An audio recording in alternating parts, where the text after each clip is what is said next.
What is going on, guys? Welcome back to another video here at MattyFish33. This is another video in our pro tips series. Thank you for those of you that have been here before.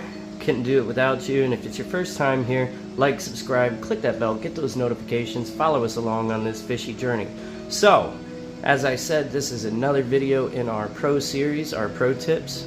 So today what I'm going to do is a water change on the big boy tank. I'm going to walk you through what I do during a water change normally and the steps that I take to ensure that this ecosystem remains as such. Now, first thing I'm going to tell you guys, unless I notice there's an issue, I generally only test my water about once a month just to make sure we're doing alright, which, you know, I haven't noticed any issues, but it's been about a month since we tested our water. So we're going to take our API master test kit here and we'll go through that with you guys before we go ahead and do our water change, just to see where we are at. It's been about 7-8 days, right about a week since the last time we did a water change. Another thing we're going to do today, you guys can see there's probably a decent amount of bio and there's some diatom on the glass here. So we're going to go ahead and get rid of that while we're dropping our water down. And one other thing, so last water change I changed my polishing pad on this FX6 filter, and today it's probably going to happen on this one too. We'll just have to see what the flow looks like when we drop it down, but again, just changing the polishing pad, not cleaning the filter. Big difference, guys. You'll see what I mean if we do end up getting into that today. So without further ado, let's go ahead and get into this and start testing our water first. Alright guys, so if some of you could probably see to the left in the video, we haven't moved our 40 gallon yet and done anything with that, but that's coming quickly as well. So what we're going to go ahead and do is we're going to do our water test. Generally I only test my ammonia and my nitrates, but you know, for today I'm going to go ahead and do a full spectrum test for you guys, which I have to get a new test kit soon. I think I only got enough to do my water tests on my 3 larger aquariums today before we do our water change. So we're going to have our ammonia and our nitrate here. Ammonia is a 2-part test, nitrate's a 2-part test. Our nitrite is a 1-part test. And same thing with our pH, and we're just going to kind of walk you guys through, for those of you that are not familiar with the process, how this works. If you've never seen an API test kit, it comes with this nice handy chart, tells you how to read exactly what you're looking at. And then also on the bottles, it tells you exactly how to test if you're not sure. So, you know, ammonia bottle 1, add 8 drops, right? Ammonia bottle 2, add 8 drops, etc. so forth. So pretty simple, pretty user-friendly, even if you're not familiar. Also, I always, even if I rinse them out when I am done usually, but I always also rinse out my tubes again, which I did that before we started filming, and I'm going to show you something else I do. You'll see when I get into it, but one other thing, again, just showing you how user-friendly this test is. There's this nice line here showing you exactly where you want your water level to be to get the proper test. So, let's go ahead and get into this, guys. We're going to just kind of arrange these by the order that the chart shows. So it's going to be pH first, then ammonia, then nitrite, then nitrate. And we're just going to kind of get into this, guys. So, without further ado, I'm going to show you real quick what I generally do when we do this stage. So, like I said, I've already pre-rinsed my tubes. However, you know, my tap water isn't exactly going to test the same as your aquarium water, right? So if there's any residual, you see there's a little bit here. Just to ensure that there's not any cross-contamination from the tap water, what I like to do is I'll kind of flush it out with some tank water probably about 3 or 4 times before I take my actual measurement that I'm going to read. And then the last time I do, get it a little less than half full and give it a shake just to make sure we're getting anything off that cap as well. again, just another step to ensure that you're not getting any sort of false reading per se, or any contamination from your tap water in that sense. So take it up, go ahead and get it to our line of where it needs to be. That's pretty good. It's just slightly over, but that's not going to hurt anything, as you guys can see right there. And then, like I said, very, very simple, this process. I'm going to show you guys the first one, and then I'm going to skip over me shaking all these up for you guys. I think you'll get the idea from this. So every time, I'm going to give whatever bottle I'm using to test a really nice shake, just to make sure that it's all mixed up and we don't get any false readings because anything is settled. So this is for our high range pH. We're going to add 5 drops. 1, 2, 3, 4, and 5. One thing to note, guys, don't squeeze these bottles when you're doing this. You just have to really turn them upside down until a drop starts coming out, and that'll ensure that you get the most uniform size of drops and you're putting the proper amounts in. Like I said, you don't need to really squeeze these bottles. Now, after you do that, you're going to give this a good shake for at least 30 seconds, maybe about a minute. And then we're going to move on to our next test. It's still going to take a couple minutes to develop fully to show you exactly where you're at. But shaking this kind of just helps incorporate everything and gives you a more even reading as well. So it's probably good enough for now. We'll give it a little more of a shake when we come back around to that. Interesting so far. We'll see how that color develops. So I'm going to go ahead and do the other 4, guys, and we'll show you the results, and then we're going to get into our water change. Alright guys, so we've finished all of our water tests. I'm going to show you the results of that here in a second. I'm just giving them a little bit more time to fully develop. In the meantime, I'm going to get this tank set up to start dropping water so we can do our water change, and we'll go through my process for that and how I like to clean the tank while I'm doing this. Many times, I think I've said it in other videos before too, a lot of people tend to want to do too much cleaning in their aquarium. You don't need to clean constantly to have a clean aquarium. Less is more. The better you set your tank up and the better of a routine that you put your system in, far better off you're going to be. Again, you don't have to clean the ever-living crap out of your tank, as you will see. So, let's go ahead and just do a couple things we need to do. So first thing I got to do, the water level is obviously going to drop below this power head here, so I'm going to go ahead and get that power head turned off real quick. And it should be this one. Yep, right. So that power head's off. And then the next thing I'm going to do, generally I like to leave my filtration running, especially when I'm trying to see where my flow is at, to see if I need to change out any of my polishing or anything of that nature. So the next thing I'm going to do, it's kind of going to be hard for you guys to see, but I'm going to get under here and I'm going to unplug this other wave maker on the other side of the tank, because we will be going below that level, and absolutely going to unplug our heater because we do not want our heater overheating. If you always, I cannot stress enough, if you're doing a water change on your tank, do not forget to unplug your heater. I promise you, if you do, it's gonna probably overheat. Well, it's definitely gonna overheat. It might explode. It's not likely, but it'll probably shatter. Just remember to unplug your heater, guys. It'll cause a lot of issues that you didn't know you had and you don't want to have. So, this is a bit of a stretch for the amount of Python hose that I have. I still do water changes the old-fashioned way with the Python through a sink. I do not have a pump for this. And just to ensure that our line is not going to go anywhere, take my rubber mallet just to weigh this front glass down a tiny bit, just so that, like I said, we can ensure that our line is not going to go anywhere. Hopefully this line will kind of spread out for us a little bit as the water level drops. It generally does. It just had this up really tight compared to what I normally have it this past time, guys. So I think it's just wanting to curl a little more. That's about what we're gonna do.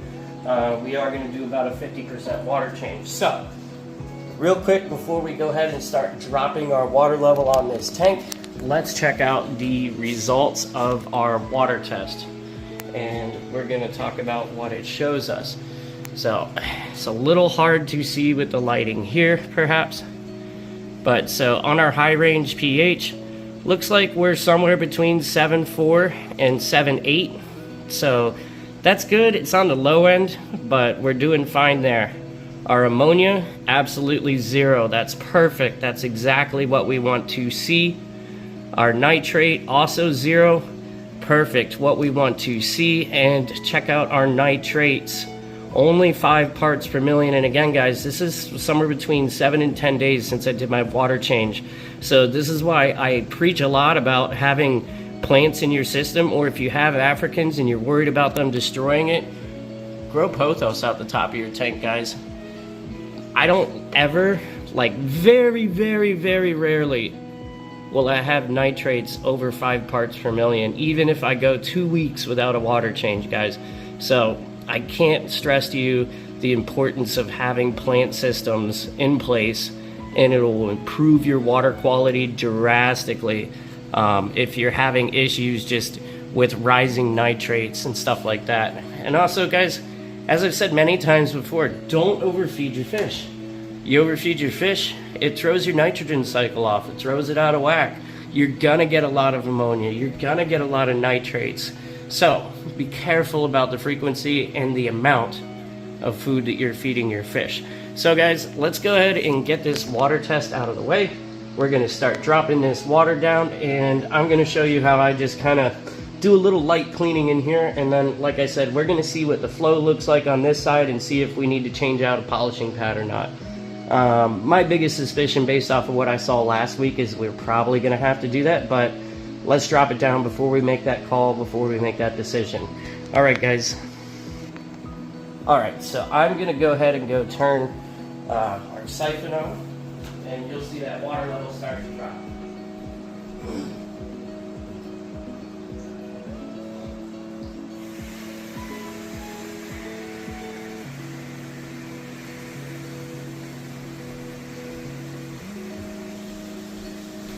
Alright, so our siphon's on. It looks like our tube straightened out a tiny bit. That's good. Let me get rid of these test tubes, guys. Oof, knocking them all around. But like I said, this is generally where this aquarium stays, and this is really what you want to see when you do a water test, especially with your 0 ammonia, 0 nitrate, and less than 10 parts per million nitrates. Sorry, 0 nitrite. But, you know, like I said, less than 10% or 10 parts per million nitrates. This tank hovers around 5 always. And like I said, pH could be a tad bit higher, but we're probably right around 7.6, so it's not too low in that sense.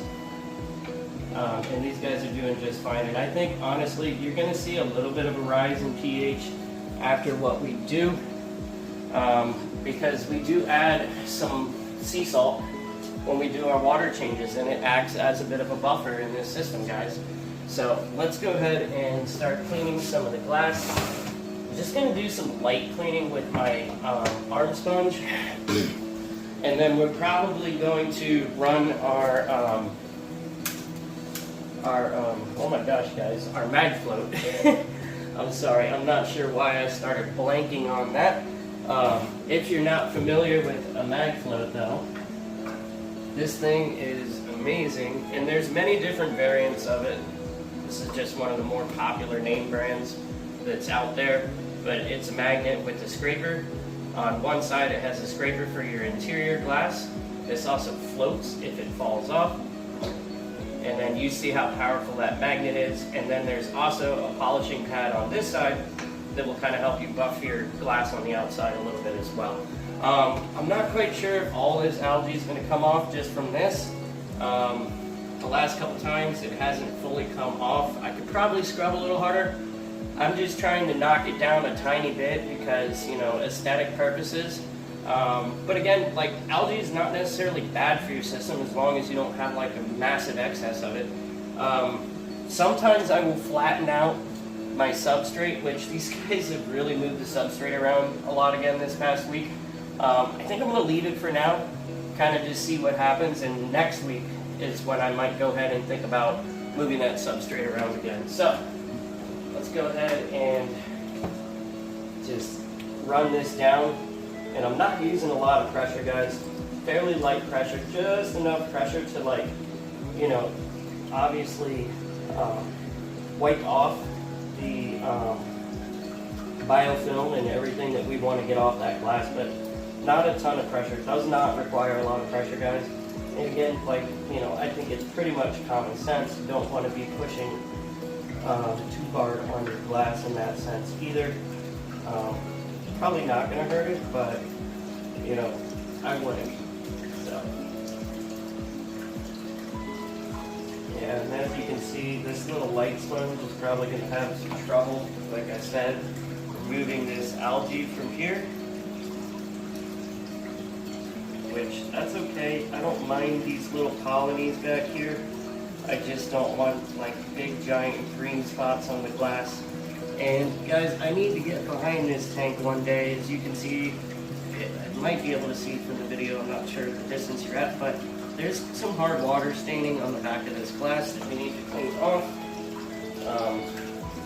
Mostly just from these guys splashing a little bit up near the top, because I did not put my plastic partitions on the back of my glass lids. Mostly because I'm growing this pothos out, and I wanted the pothos to be able to come out. And I don't know if anybody else has ever tried cutting those plastic partitions, but to get them precise, and when you make a lot of cuts on them and have them look good still, it's a little bit of a challenge, to say the least. It's not the easiest material in the world to cut, in my opinion. We'll knock this down just a little bit.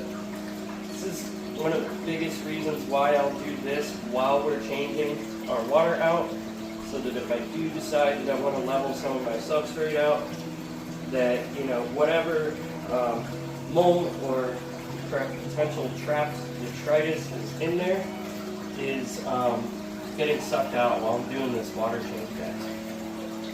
Very gently doing this, just using the back of this. And when I'm up near the glass, I'm not touching the glass exactly, because I don't want to get any scratching on the surface of my glass. So,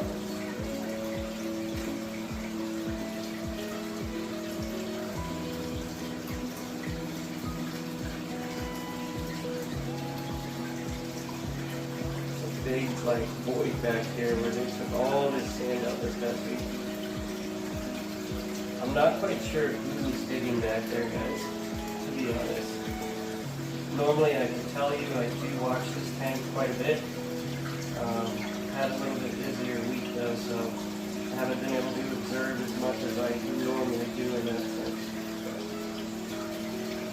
So that's probably about as much as I'm going to even that out this week. Now, just to make sure, see all that crap sand coming out of there, so if you do use your sponge to even out your substrate, before you go back to cleaning your glass, make sure that you're squeezing that sand off of the sponge, because again, you do not want to scratch your glass, and it will absolutely do that if you're not careful. So.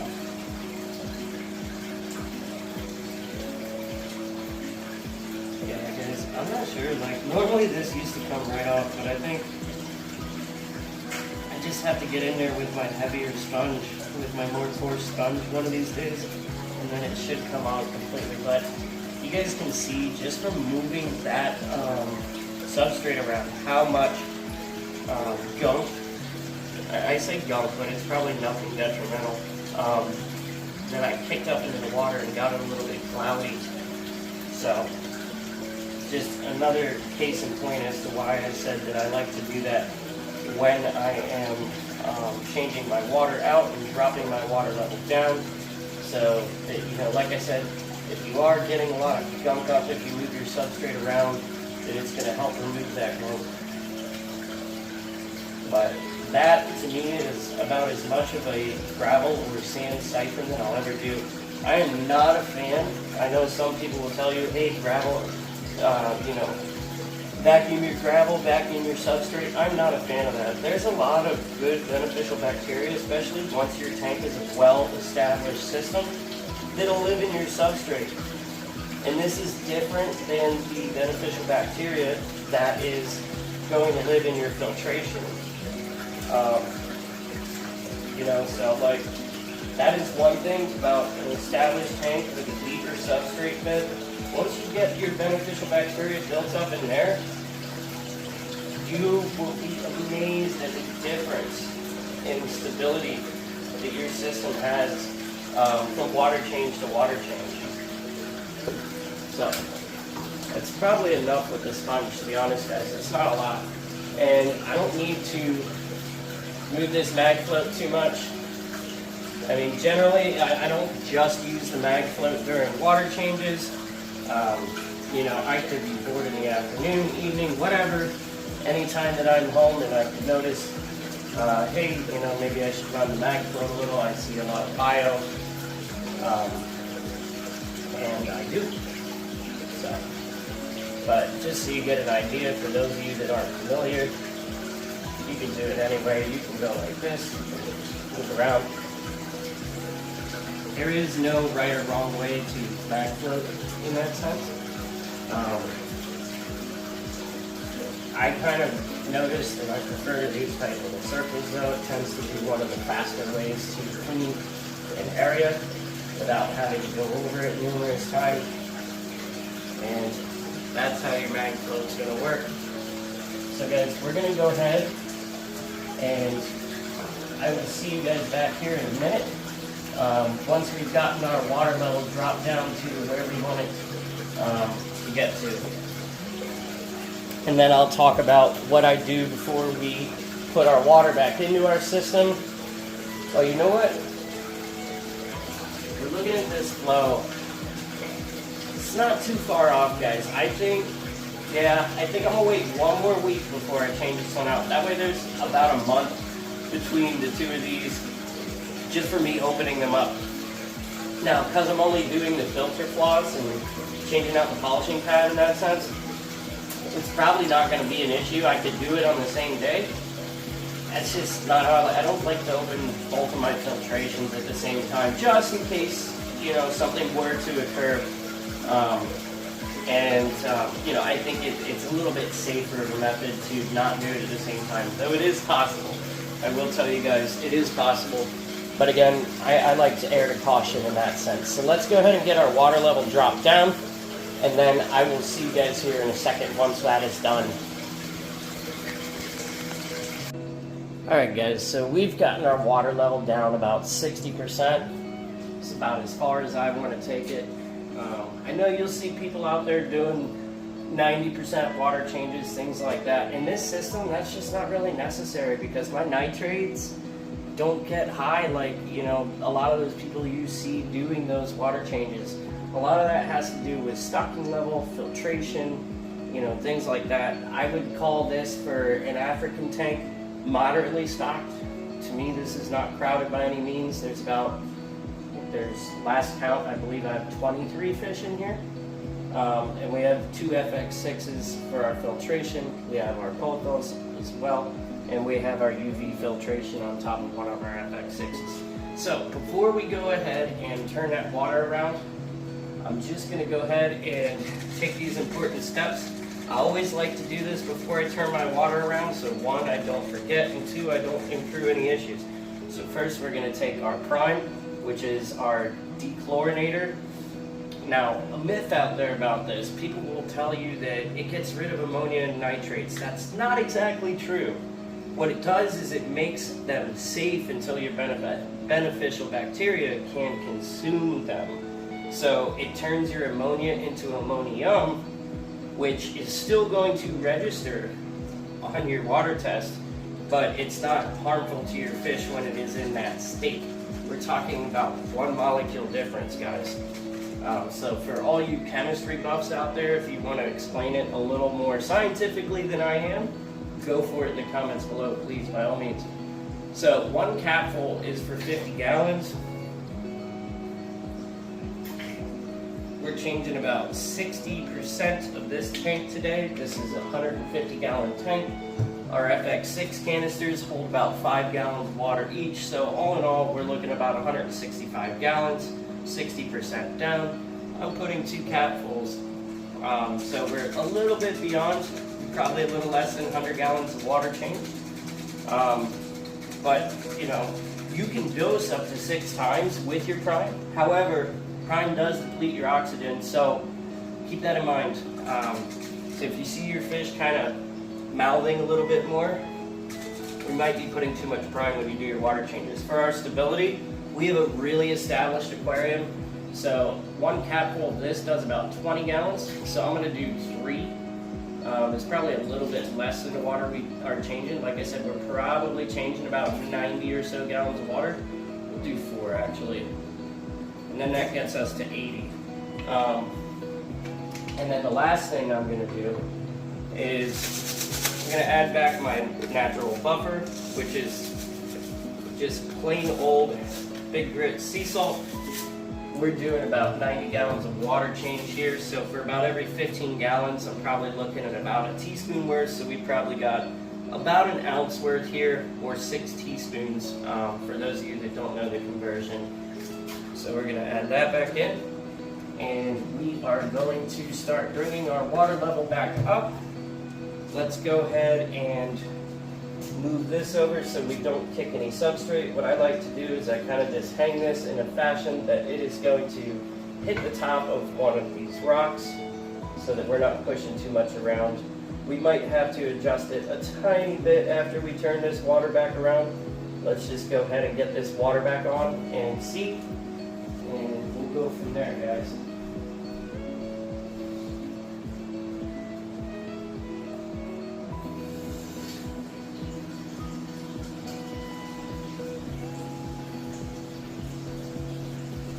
Looks like we might have to push it forward a tiny bit. Actually, it's not too bad. I think we'll be okay right there. So, one other thing to note as we're turning this around, guys, and filling back up. It is very important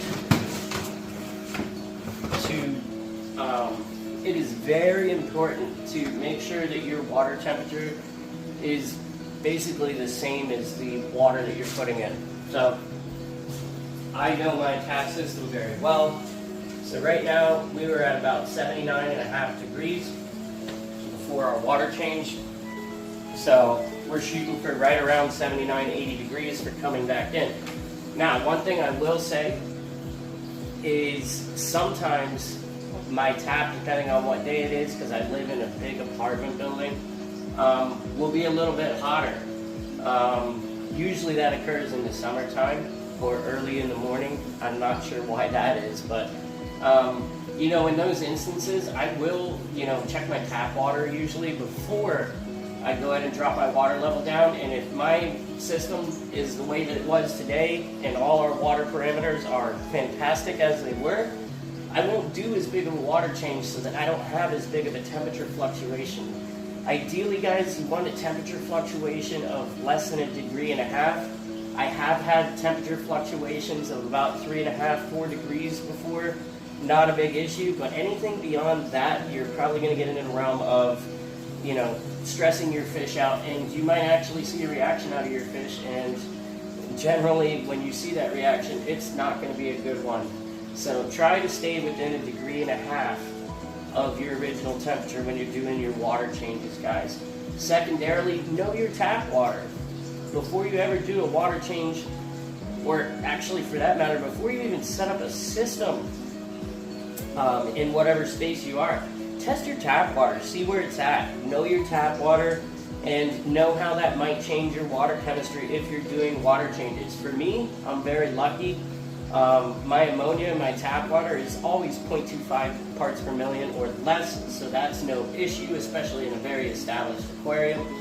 And my water is quite hard, which is great for my African cichlids. And my water pH generally is fairly neutral, right around 7.2 or so. So I'm not going to get a drastic fluctuation in my pH when I do my water changes either. Things to look out for though, a lot of places, especially those of you that live in smaller areas, if it's rained, test your water, very, very much so. Test your water before you do a water change the day or so, the day that it rained or the day after, because your water treatment facility might be treating the water a little heavier to counteract all the influx from the rain and things like that. Also, if you've been following the channel along for a long time, you'll have seen before where we had a water main break in my county, and I waited an extra several days for that same reason, because they're pumping extra chemicals into water, and I was testing my water, and until I saw it stabilize, I did not do a water change, guys. So, other tips, preventative measures for avoiding any type of disaster while you're doing your water changes. Make sure you pay attention to those things. Highly important, guys. It's a very simple process, but you know, I can't stress enough that it is not just as simple as, hey, I'm going to plug this line in, drop this water down, put it back in my tank, because it can be that simple, but you know, especially when you're keeping larger fish and more expensive fish, things like that, pay very close attention to those things, guys, because any of these little things, it's all in the details, in my opinion. Like I said, the reason that I'm able to have all these tanks and that I spend only a couple hours or less a week doing maintenance is because of the attention to the details that I have paid.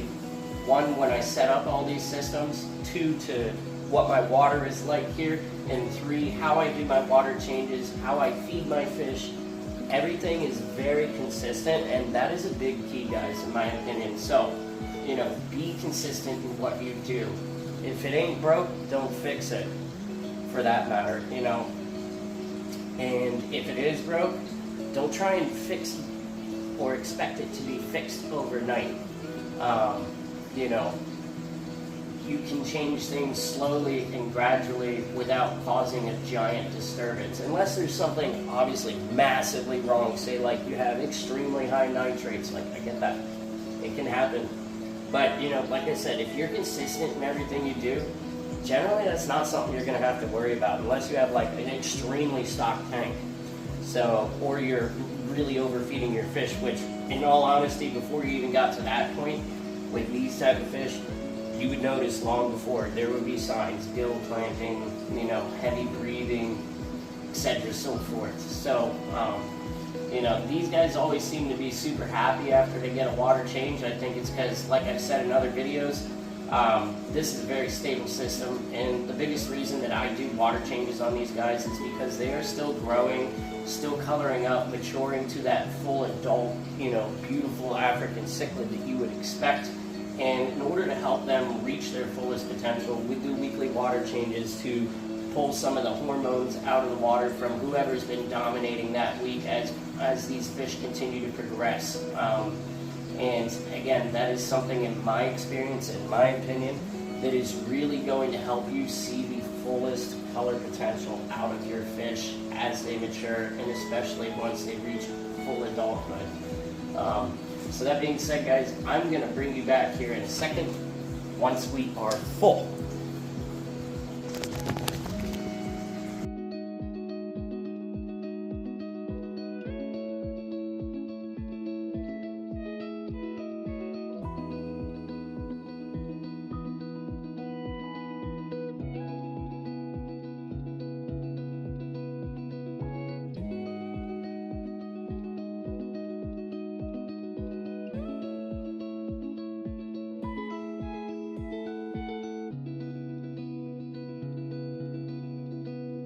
Guys, and just like that, we are all set on today's water change. Now, just to go back as to why I've said before that I don't like turning my filtration off during a water change. You see how it's kind of cloudy right now?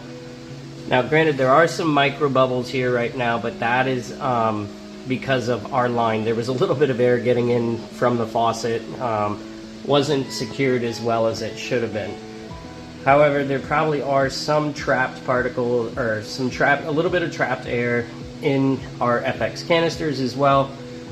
So by tomorrow, whatever little micro bubbles are coming, it's definitely going to clear itself up. But you see how cloudy this is right now? Things got a little stirred up. One, because we moved our substrate around a bit. Two, we turned our filtration off. And every time I've found that you turn your filtration off, it's just going to spit some crap back into the water. Is it going to harm the fish? No. Highly unlikely. But, you know, does your tank look unesthetically pleasing a little bit after a water change? 100%. But like I said, guys, just a couple hours, that'll completely clear up. We'll be crystal clear again like we were before our water change. I hope you guys enjoyed this video. If you feel like I could have expanded on this a little more, let me know in the comments below. You know, and I can go even more in depth with this if you guys would like. This is just kind of like an intro to what my process is, and like I said, these are just some tips. I've been doing this quite a long time, so you know, we can all always help each other out. You know, there's a million and one ways to do water changes, don't get me wrong. This is just my method for doing water changes. Just to reiterate that, guys, you know, like I said, there are many ways to do water changes, and they're not wrong. Some are, but most of them aren't. One other thing, like I said, that temperature shift. Very important to stay within a degree if you can. I said we were at 79.5 when we started. Right now we're at 80, so we only had a ½ degree in temperature change. That is perfect. That's exactly what we're looking for, guys. So, I will see you guys in the next Pro Series video. And until then, guys, Matty Fish out.